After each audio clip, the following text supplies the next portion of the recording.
Hey guys, Motorcar Nut here, and today I'm going to be discussing a question I get a lot on the channel about the Volkswagen 2.0 turbo engines.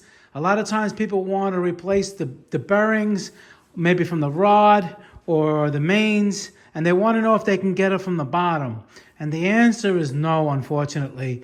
Let me explain. Now, this is a regular 2.0 TSI engine found in the Passat, the EOS, the Tiguan, Jetta, any of those engines with the TSI motor, 2.0 turbo. Over here, the engine's flipped over, you would have your oil pump, and this is basically empty, and your oil pan goes on here. So when you take the oil pan off, you can't access the crank at all. All right, so you figure, okay, I'll take this off. All in good. You could take most of it off, but what's going to happen, if you go to the back here, you'll see that it's going to have, well, it's not seated all the way down, but you see over here, this is the rear main seal. It has two 10mm bolts that go in this lower bridge, so you will not be able to get it off. So in order to even look at the crankshaft, you have to pull the motor. All right, so when you do pull the motor, all right, now you have the access what you're looking for. But again, you know, if you have bearings that are an engine that's knocking, chances are you replace the bearings, the crank itself is going to be destroyed too. So, you know, it's not good practice to do it that way anyway. I mean, if you can hear it knocking, it's already too late for the bearing and the crankshaft journal. So, but again, you can do what you want, but you cannot access the crank because of these two little bolts right here. One here, that connects it to the rear main seal. Why they did that, I don't know. They could have did it a little differently, that you could pull that cover off.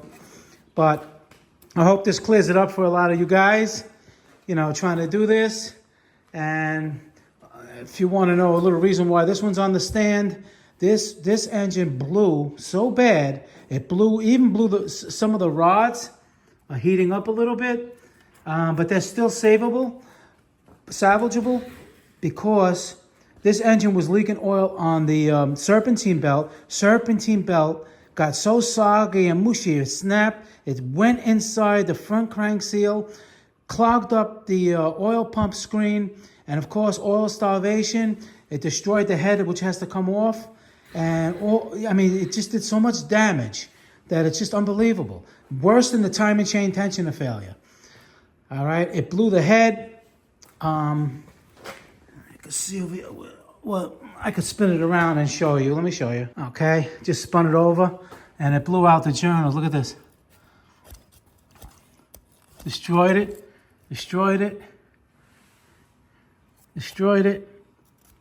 and it just destroyed the whole head. These are not replaceable, obviously. It's just it's part of the head, and it destroyed the cams too. So, recommendation overall, always, and there was a leak here, because this is a plastic cover here. It was leaking and dripping on the Serpentine belt, and it sucked it inside. I never seen that before. I've seen it on Volvos, but never on the Volkswagen motors. And that's what happened.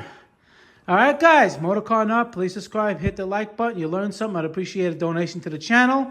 And I really appreciate all the comments and feedback I'm getting. And I hope to see you guys soon. Thank you very much for watching. Bye-bye.